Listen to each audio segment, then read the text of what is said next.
Olá, caro aluno do curso de Letras, eu sou o professor Antônio Lemes e esta é a disciplina de Comunicação e Educação Corporativa, em que nós discutiremos o texto, o texto escrito na comunicação corporativa, na comunicação empresarial.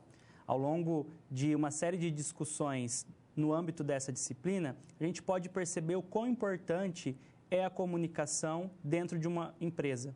O quão importante é o uso da linguagem, da língua, seja a língua falada, seja a língua escrita. E neste momento, então, nós vamos iniciar algumas reflexões ligadas especificamente ao texto escrito. Para que nós possamos nortear as nossas reflexões, nós temos algumas questões reflexivas em um momento de contextualização. Observe comigo quais seriam essas questões.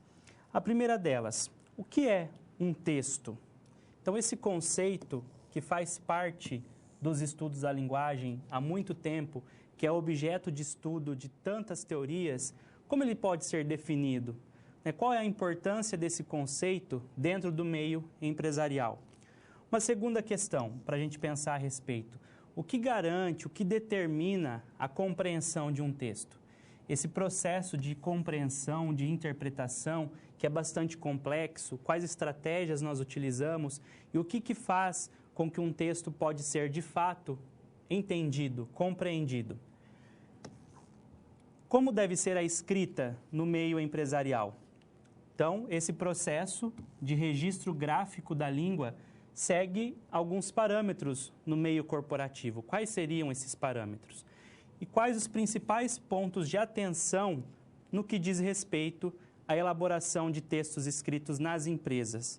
Então, o que nós, enquanto possíveis colaboradores de uma instituição empresarial, precisamos verificar para que nós, então, possamos fazer um bom uso da língua escrita na redação comercial, na redação corporativa. O que nós precisamos considerar? Essas reflexões são importantes porque elas vão afetar diretamente todo o processo de atuação de um assessor de comunicação, por exemplo, de uma pessoa que integra a equipe que trabalha com o sistema comunicacional de uma empresa. Então, todos precisam estar atentos a esses parâmetros de qualidade para que, de fato, a comunicação desenvolvida, nesse caso específico, por meio da escrita, tenha a sua qualidade garantida. Então, num primeiro momento, nós temos que pensar sobre o conceito de texto, esse conceito que faz parte de muitas teorias linguísticas, de muitas teorias que compõem esse histórico dos estudos da linguagem. Então, observe comigo como esse conceito poderia ser estruturado. Então, se nós buscarmos a etimologia da palavra texto, a sua história, a sua origem, nós vamos chegar, basicamente, à ideia de textum, lá no latim. E textum significa tecido, significa um entrelaçamento. A partir desse conceito, a gente já começa a visualizar de onde parte, então, a nossa reflexão sobre o que vem a ser um texto. Então, se eu estabeleço uma analogia entre a ideia de texto com a ideia de tecido, nós conseguimos visualizar com mais clareza de onde vem, então, essa origem significativa. Observe essa imagem que é colocada para você agora, para você observar, então, verificar como essa relação entre texto e tecido acontece. Se nós pegamos um tecido como esse que está mostrado aqui e ampliamos, nós vamos perceber uma série de fios entrelaçados, esses fios formando uma rede, uma teia, um emaranhado de informações. Então, dentro de um texto, tal como nós conhecemos, as palavras são como fios, e esses fios entrelaçados formam o que nós chamamos de unidade de sentido. Então, perceba, para você dar origem, então, a um tecido como esse, você precisa de unidades menores, os fios. Esses fios são combinados, são entrelaçados e a partir, então, desse entrelaçamento, você atinge uma unidade, um todo organizado, estruturado, que tem uma significação, certo? Então, nós usamos essa ideia de unidade para nos referirmos, então, ao texto. Observe do que se trata esse conceito de unidade. Quando nós falamos de unidade no estudo do texto, nós estamos nos referindo à unidade de sentido. Então, essa unidade de sentido é a propriedade de o texto falar do mesmo assunto ou de assuntos que se relacionam do início ao fim. Então, se você lê um texto e esse texto tem algum problema em termos de sentido, você vai perceber imediatamente. Então, se o texto começa a falar de um assunto A e, de repente, ele passa a falar sem nenhum tipo de explicação sobre um assunto B e, de repente, ele passa ainda para um assunto C, sem nenhum tipo de conexão, esse texto não apresenta unidade de sentido. Diferentemente, se você lê um texto que, do início ao fim, trata do mesmo assunto ou de assuntos que se relacionam, você, então, tem o que nós chamamos de unidade de sentido. A unidade é esse conjunto de informações que estão unidas, né? Estão relacionadas de uma forma uníssona, única. E nós temos duas características, duas propriedades, dois fatores que garantem essa unidade de sentido. Verifiquem lá no slide em que nós estávamos, olha só. É a coesão e a coerência. Então, nós temos aqui dois chamados fatores de textualidade que vão ajudar nesse processo de garantia da unidade de sentido. Então, se nós buscarmos um conceito teórico para coesão, por exemplo, nós vamos encontrar o que diz a professora Koch. Olha só. Fenômeno que diz respeito ao modo como os elementos linguísticos presentes na superfície textual se encontram interligados entre si. Então, como isso acontece? Como isso se processa? Dentro do texto, quando você faz a elaboração de um texto, quando você escreve esse texto, ou então quando você lê esse texto, você vai perceber algumas palavrinhas, alguns elementos que fazem a conexão, os elementos conectivos. Então, uma conjunção, uma preposição, certo? Uma palavra que vai unir um termo a outro, gerando um efeito de sentido. Isso garante com que todas as partes do texto estejam unidas, estejam interconectadas, certo? Garantindo, então, essa coesão, essa unidade. Voltando lá para o slide, então, para a gente continuar. Olha só. Além da coesão, nós temos a coerência. A coerência é o modo como os elementos subjacentes à superfície textual, ou seja, abaixo da superfície textual, vêm a constituir na mente dos interlocutores uma configuração veiculadora de sentido. Então, enquanto a coesão, nós estamos pensando nos elementos linguísticos que fazem com que as partes do texto sejam conectadas, algo que está no texto, a coerência está fora do texto. A coerência parte do texto, mas ela vai acontecer de fato na mente dos interlocutores, na mente daqueles que estão recebendo esse texto. Então, o texto vai ter coerência quando ele tiver sentido. Então, de repente, você pode se deparar com um texto em que haja coesão, em que haja elementos conectores, uma palavrinha ligando outra palavrinha e está tudo certo nessa parte. No entanto, ao fazer a leitura ou ao ouvir esse texto, você percebe que toda essa coesão não leva ainda à coerência, porque a coerência é essa formação do sentido, certo? O contrário acaba não acontecendo da mesma forma, né? Você pode ter um texto aí totalmente coerente e não com tantos elementos de coesão, né? Então, uma coisa não vai levar imediatamente a outra, né? Não são os elementos conectivos que vão garantir a coerência e vice-versa. Então, você pode ter um texto com elementos conectivos, mas ainda assim incoerente, ou você pode ter um texto coerente, mas sem elementos conectivos, né? De qualquer forma, nós temos que pensar nesses dois fatores como complementares nesse processo de construção do que nós chamamos de unidade textual. Para a gente observar como isso acontece, verifiquem esses dois exemplos que são colocados no slide. Olha só. O primeiro deles diz assim: o filho desobedeceu à mãe e se deu mal. Ela sabia que isso iria acontecer com ele. Então, quando eu uso aqui esse pronome pessoal, ela, eu retomo um elemento que foi citado anteriormente no texto, no caso, mãe. Quando eu uso o pronome pessoal ele, eu também retomo um elemento que foi citado anteriormente, no caso, o filho. Quando eu uso o pronome demonstrativo isso, eu estou retomando uma outra ideia que foi citada no texto, né?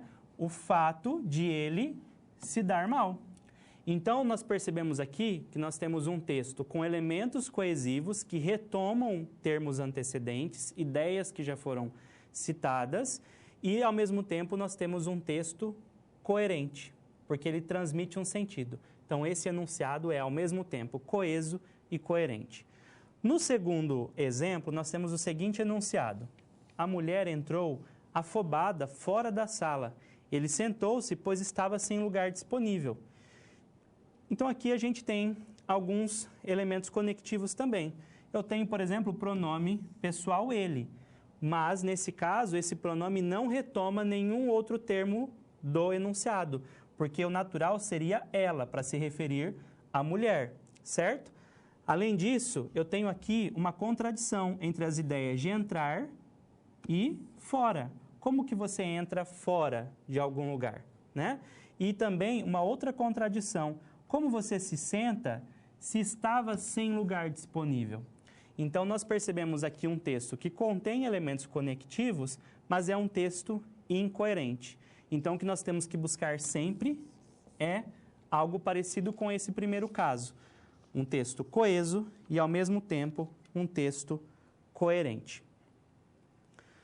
Dentro de um contexto de reflexão da comunicação empresarial, nós temos que pensar, então, sobre os aspectos que são envolvidos na redação empresarial. Já que dentro de uma instituição, dentro de uma empresa, de uma organização, é natural que o processo de comunicação envolva uma grande quantidade de textos, envolva a comunicação escrita. Por quê? Porque nesse meio nós temos que garantir esse registro das informações. Se as informações não ficam registradas, elas acabam se perdendo.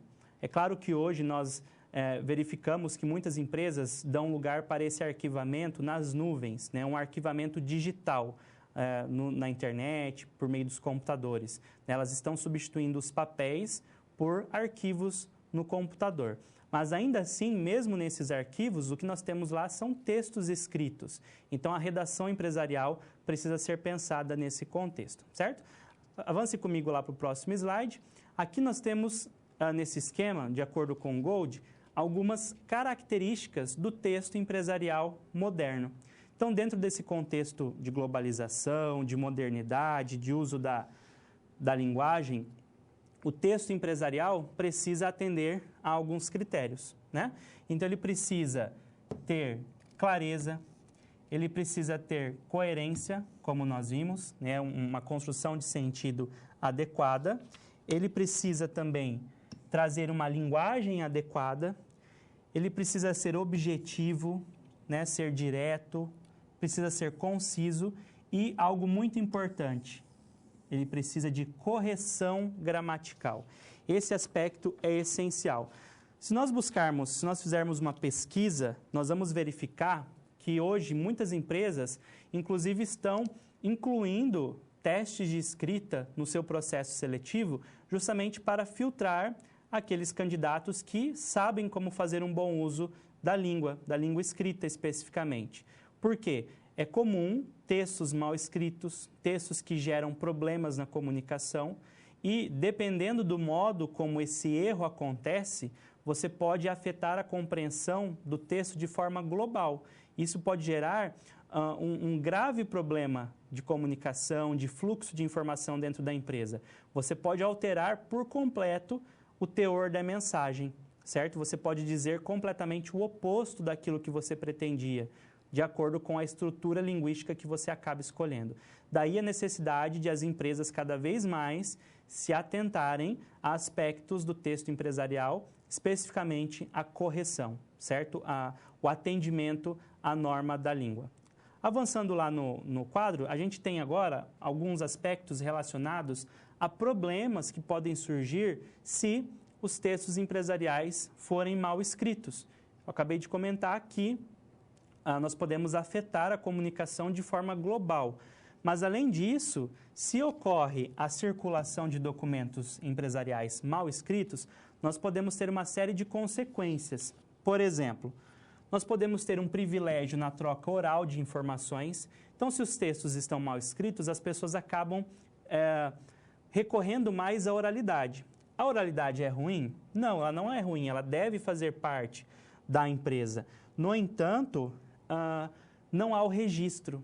Não há o registro, há a possibilidade de deturpação, de alteração da mensagem. Então, alguém diz uma coisa aqui e lá na frente essa mensagem já foi ampliada, já foi alterada, certo? Consequentemente, nós temos aí a falta de credibilidade. Se eu recebo de uma empresa um texto mal escrito, por exemplo, eu sou um cliente, eu recebo um texto mal escrito, eu vou vou construir uma imagem negativa dessa empresa. Para mim, essa empresa não terá tanta credibilidade. Eu terei também um retrabalho, ou seja, terei que refazer esses textos. Isso pode gerar conflitos internos constantes, justamente pela falta de uma comunicação assertiva. A empresa pode enfrentar o que nós chamamos de ineficiência para novos negócios, já que ela terá uma imagem negativa com falta de credibilidade, possivelmente ela não conseguirá efetuar novos negócios. E, além disso, ocorre algo muito importante que afeta o leitor, que é a desmotivação para a leitura. Todo bom leitor, gosta de fazer a leitura de um texto eficiente, de um texto claro, de um texto bem escrito. E se você, de repente, se depara com esse texto cheio de falhas ortográficas, gramaticais e tudo mais, você vai se sentir desmotivado. Poxa, o autor escreveu esse texto para que eu lesse, mas ele não se preocupou com a qualidade desse texto. Então, também não vou me preocupar com essa leitura. Muitas vezes isso acontece, tá? Então, nós temos que nos atentar também pensando na imagem que o nosso texto vai transmitir de nós, autores, para os nossos leitores, os nossos possíveis leitores, que no caso da empresa podem ser concorrentes, podem ser consumidores, clientes, enfim, todos os stakeholders, os públicos de interesse da empresa, certo? Avançando, a gente tem ali alguns vícios que afetam o texto empresarial e, em muitas situações, são dificilmente deixados de lado. Mas, enquanto possíveis assessores de comunicação, nós precisamos pensar em como acabar com esses vícios, O vício da verbosidade. O que é a verbosidade? É o excesso de palavras, é o excesso de rebuscamento, quando o texto está muito prolixo, muito difícil, muito cheio de ideias. Isso vai totalmente contra a ideia de objetividade e de concisão. O chavão. O chavão é aquela frase feita. Por exemplo, quando você vai iniciar uma carta empresarial e a pessoa começa assim: viemos por meio desta solicitar. Não precisa disso, basta você dizer solicitamos. Então, esses chavões, essas frases feitas já são desgastadas, elas precisam ser eliminadas do texto moderno. Os jargões técnicos são aqueles termos que pertencem a uma área específica. Nós temos que tomar cuidado no nosso público, no nosso interlocutor. Quem é o nosso público? Quem vai receber esse texto? Para que daí você tenha, então, a possibilidade de fazer um uso moderado do jargão técnico, garantindo que você só vai usar se o seu interlocutor souber do que se trata. E, obviamente, um coloquialismo excessivo. O que é uma linguagem coloquial? Uma linguagem muito informal. Então, muitas pessoas acreditam que hoje tudo pode em termos de linguagem. E não é bem assim. Nós precisamos, então, adequar a nossa linguagem a diferentes contextos de comunicação. A linguagem informal é bem-vinda, dependendo do contexto. Em um texto escrito dentro de um meio empresarial, nós tendemos a uma maior formalidade, e isso deve ser observado. Tudo isso gera reportagens como essa que nós veremos agora na capa de uma revista. Veja ali no próximo slide, olha só.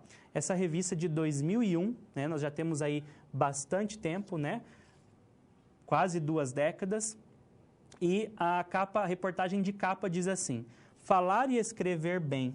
O brasileiro tem dificuldade de se expressar corretamente, mas está fazendo tudo para melhorar, porque precisa disso na profissão, nos negócios e na vida social. Depois, já em 2010, praticamente uma década depois, nós tivemos uma outra reportagem de capa com mais ou menos a mesma ideia: falar e escrever bem, rumo à vitória. Expressar-se com clareza e elegância é essencial para avançar na vida. A boa notícia é que há mais ferramentas para o aprendizado. Então, essas duas reportagens nos mostram como é importante, como é essencialmente relevante um bom profissional aprender a como fazer uso da linguagem, porque ele pode aplicar isso no meio profissional, isso pode ser um diferencial na sua carreira. Além dos aspectos ligados à escrita, nós precisamos nos atentar, então, não apenas a como saber escrever, mas também a como revisar um texto. E aí entra a noção de revisão textual, né? Um processo que deve acontecer depois de um processo de escrita. Acompanhe comigo no quadro algumas ideias, tá? Quando a gente pensa em revisão gramatical, a gente pensa rapidamente nisso daqui, dúvidas gramaticais. Então, eu preciso olhar para o meu texto e identificar algumas ideias que devem ser verificadas com muita atenção. Aqui nós temos dois pares de palavras que geram muita dúvida: mal com U e mal com L. Mal com U deve ser usado quando você tiver ali um adjetivo, é o contrário de bom. Então, você vai usar, por exemplo, um mau empresário, certo? É o contrário de bom empresário, então mal com U. O mal com L é o contrário de bem, então um bom empresário faz bem para a empresa, um mau empresário faz mal para a empresa. Então, nesse caso do fazer mal para a empresa, nós deveríamos usar aqui o mal com L, certo? Além dessas duas palavras, nós temos também o mas e o mais. O mas é uma conjunção adversativa que traz uma ideia de contraste, de oposição, certo? E nós vamos usar então para trazer essa marca de oposição. Eu sou um bom profissional, mas estou desempregado, por exemplo. E o mais vai trazer a ideia de intensidade, de quantidade. Por exemplo, eu preciso me profissionalizar mais. Então, as pessoas acabam usando o mais com I sempre em todas as situações, em virtude de, na oralidade, nós acabarmos falando mais, certo? Mas nós temos que nos atentar em relação à diferença entre elas. Afim junto e afim separado. O afim separado é usado na maior parte das vezes. Ele tem a ideia de finalidade, né? Vou me especializar a fim de conseguir um bom emprego. De desejo, estou a fim de comer chocolate, por exemplo. E o afim junto, ele é um adjetivo, né? A sua ideia é afim com a minha, ou seja, são ideias semelhantes. Então, na maior parte dos casos, o afim separado vai ser usado. Meia e meio. Meia é um adjetivo que indica metade. Então, meia laranja, por exemplo. E meio, além de poder ser um adjetivo, como, por exemplo, meio pão, ele pode ser também um advérbio de intensidade. Estou meio preocupado. Estou mais ou menos preocupado. Então, quando a pessoa usa com esse sentido de intensidade, sempre vai ser meio. Por exemplo, ela está meio preocupada e não meia preocupada. Continuando ainda, nós temos aqui onde e aonde. Onde é usado com ideias sem movimento e aonde com movimento. Por exemplo, onde você está? Aonde você vai? Para onde você vai? Então, o aonde vai ser usado apenas com os verbos que indicarem movimento. E depois aqui ao final nós temos 3 palavrinhas que são pronunciadas da mesma forma, seção, sessão e sessão, mas nós temos aqui que fazer uma distinção entre o sentido. Seção significa um setor. Por exemplo, seção de recursos humanos. Sessão dessa forma indica um intervalo de tempo, uma reunião, sessão de cinema, por exemplo. E cessão dessa forma significa do ato de ceder, ou seja, a empresa fez a cessão dos direitos autorais. Então, essas são algumas dúvidas gramaticais, das quais nós temos aí que saber para que nós possamos fazer uma boa revisão textual, certo? Continuando algumas dúvidas adicionais, nós temos outros itens que devem ser atentados. Sempre nós vamos dizer seja e esteja, jamais seja e esteja. Muitas pessoas acabam falando dessa forma. Faz e fazem. Faz 5 anos que trabalho nessa empresa. Jamais eu digo fazem 5 anos. As pessoas costumam fazer essa concordância, mas com o verbo fazer, no sentido de tempo decorrido, ele é impessoal e não varia. Para mim e para eu. O para mim vai ser usado apenas no final de frases ou no início quando ele indicar uma opinião. Por exemplo, o chefe pediu a entrega do relatório para mim. Ou, para mim, esse conteúdo é muito fácil. E o para eu vai ser usado quando você tiver o eu como sujeito da oração. Por exemplo, o chefe pediu para eu elaborar o relatório, jamais para mim elaborar o relatório. Outras expressões que são importantes no meio corporativo, em anexo e anexo. Em anexo é invariável, jamais vai invariar. Em anexo, envie os documentos. Anexo vai variar de acordo com o número e o gênero a que ele se refere. Por exemplo, anexas, enviei as cópias dos documentos. Anexos, enviei os relatórios, certo? Sempre ele vai fazer essa concordância com o termo a que ele se refere. E aqui, 2 elementos que também fazem muita diferença. Ao encontro de e de encontro a. Ao encontro de indica estar a favor e de encontro a significa ir contra. Então, por exemplo, eu fui contratado porque as minhas ideias vão ao encontro das ideias da empresa. Ou, eu não fui contratado porque as minhas ideias foram de encontro às ideias da empresa. Então, essas palavrinhas devem ser usadas com muita cautela, porque nesse caso específico do ao encontro e de encontro, se você se você substitui uma expressão pela outra, você altera completamente o sentido daquilo que você quer transmitir. Continuando, outro item que a gente pode também precisar na revisão é a vírgula. Então, em relação ao uso da vírgula, olha só, vejam só essa frase aqui. João, ainda hoje, traga-me os relatórios, os pareceres e as atas, mas não demore, ou melhor, corra. Então, as vírgulas foram usadas aqui corretamente e cada uma para uma função.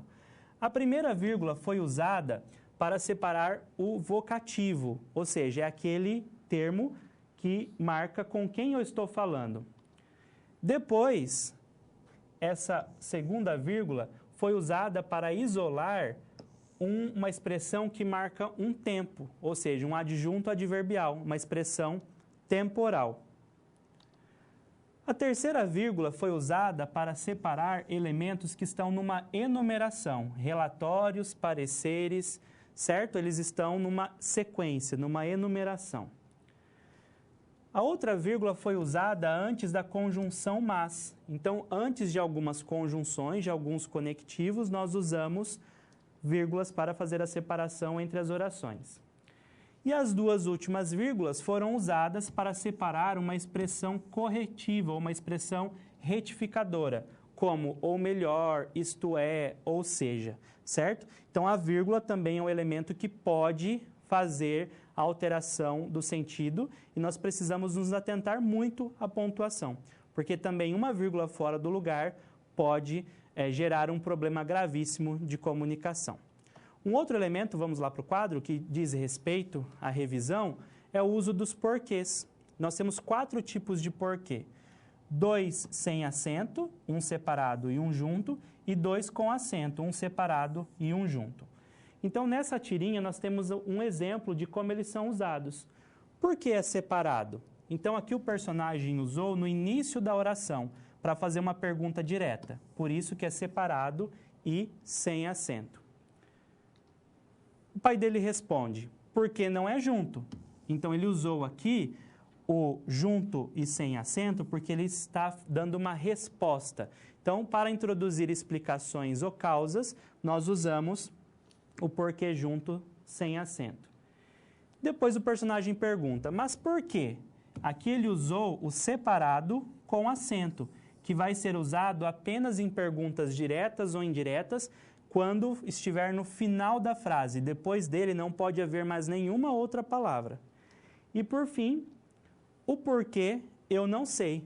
Aqui ele usou o porquê junto e com acento, porque se trata de um substantivo. Inclusive, nós temos aqui um artigo antes desse termo. Significa o motivo. O motivo eu não sei, né? Então, nós temos que também nos atentar a essa palavrinha que é usada equivocadamente por muitas pessoas.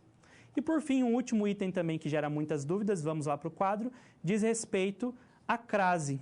A crase é a junção da preposição a mais o artigo a. Então, essa preposição geralmente é pedida por um verbo ou por um nome que, em termos de regência, pede a introdução de um complemento introduzido por preposição.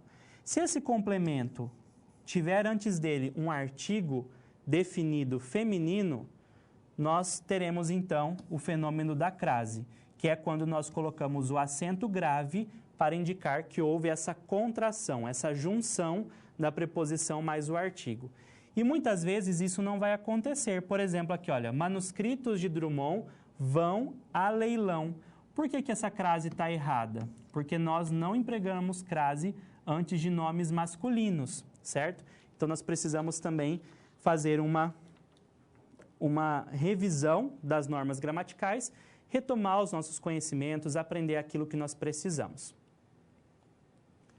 Para nós, então, pensarmos um pouquinho sobre como isso pode se refletir na nossa prática enquanto um possível assessor de comunicação, nós vamos verificar uma situação-problema ilustrativa para que a gente, então, possa conversar um pouco mais, dialogar um pouco mais sobre esse processo de construção desses conhecimentos relativos ao uso dos textos escritos nos ambientes corporativos. Então, vamos observar alguns aspectos dessa situação. Veja essa tirinha aqui. Seu segundo parágrafo está sem sentido e confuso. Vamos deletá-lo.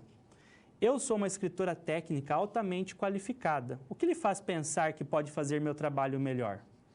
Essa deve ser uma pergunta capciosa, mas eu estou quase certo de que a resposta é o parágrafo 2. Então, como a gente pode perceber nesse texto, a gente tem uma situação empresarial em que dois personagens estão num processo de discussão sobre a compreensão de um dado texto. Então, nós podemos perceber que há um problema de interpretação desse texto. Então, com base nessa ideia, vamos observar essa situação-problema. Olha só.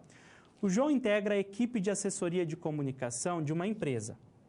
Após ter implantado um sistema de comunicação organizado, com parâmetros bem definidos, ele ainda percebe que precisa desenvolver aspectos redacionais dos colaboradores, para que as mensagens sejam cada vez mais corretas. Como ele deve proceder? Então, pause o seu vídeo um minutinho para que você possa, então, pensar em estratégias factíveis, né, plausíveis para a resolução dessa situação.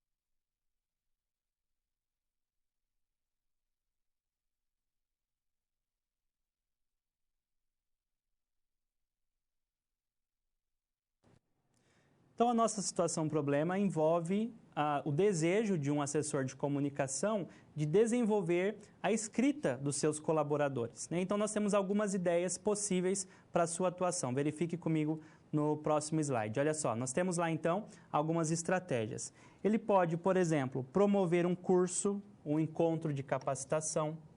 Ele pode elaborar, se possível, um manual de redação empresarial, contemplando os principais aspectos da escrita a serem considerados pelos colaboradores.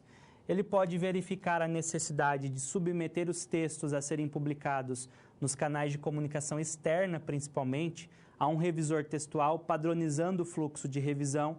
Enfim, são algumas possibilidades. Muitas empresas deixam de lado esse investimento, não querem gastar com a contratação de um revisor textual, por exemplo, mas não consideram que uma mensagem mal elaborada, por exemplo, postada nas redes sociais, pode gerar um impacto negativo para a empresa, certo? E agora uma questãozinha para reflexão, para a gente pensar a respeito, né? Será que a falta de revisão poderia gerar o bem? Aqui nós temos uma notícia da revista Exame de 2016 que traz um fato inusitado. O erro de digitação de um hacker ajudou a parar um roubo bilionário. Então, esse hacker, junto com seus comparsas, estava num processo criminoso de transferência de valores para uma instituição e dentro de um dos e-mails enviados para o órgão que faria essa transferência, foi detectada aí uma série de falhas ortográficas. Isso chamou a atenção e então foi detectada a fraude. Então, às vezes, né, um erro é cometido, mas acaba gerando um benefício, né? E nem sempre isso vai acontecer, né? Nós temos que cuidar das nossas comunicações. Uma reflexão final: escrever é fácil. Você começa com maiúscula e termina com ponto. No meio, você coloca ideias. Isso quem diz? Pablo Neruda, né? Parece simples a escrita, parece fácil esse processo, mas nós sabemos que muitos conhecimentos são envolvidos e a gente precisa, então, se atentar para que nós mobilizemos os nossos conhecimentos linguísticos e apliquemos adequadamente em cada situação. Para a gente poder fechar as nossas ideias relacionadas a esse conhecimento envolvendo a escrita no meio corporativo, no meio empresarial, nós temos que retomar alguns breves itens que foram comentados, que foram discutidos até aqui. Então, acompanhe comigo, olha só. A primeira ideia é a seguinte: escrever bem exige treino, pois se trata do desenvolvimento de uma habilidade. Então, nós sabemos que existem as competências linguísticas: oralidade, escrita, leitura, análise linguística. Então, a escrita, o ato de escrever é uma dessas competências e ela é uma habilidade que precisa ser aprimorada, precisa ser desenvolvida. A pessoa que não escreve tão bem não vai escrever mal para o resto da vida, ela pode melhorar, certo? A leitura, que é uma outra competência linguística, pode colaborar no aprimoramento da qualidade da escrita. Quanto mais você lê, mais você aprende. Você vai, então, conhecendo estruturas linguísticas que podem ser usadas nos seus textos posteriormente. Escrever bons textos não significa escrever textos prolixos. Um texto prolixo é um texto complexo, um texto rebuscado, cheio, excesso de informações desnecessárias. Então, diferentemente disso, um bom texto é aquele que é objetivo, é conciso. A redação empresarial deve ser objetiva, clara, concisa, deve ser direta, deve ser fluida, para que as informações transitem com facilidade entre todos os envolvidos. E, por fim, aspectos como ortografia e pontuação são essenciais em termos de escrita. Então, a mensagem final que fica é a de que nós precisamos, então, desenvolver cada vez mais, seja por meio da leitura, seja por meio do treino, as nossas habilidades de escrita, porque na atuação profissional de um assessor de comunicação, isso fará toda a diferença na sua atuação, na qualidade da comunicação desenvolvida por ele e por sua equipe.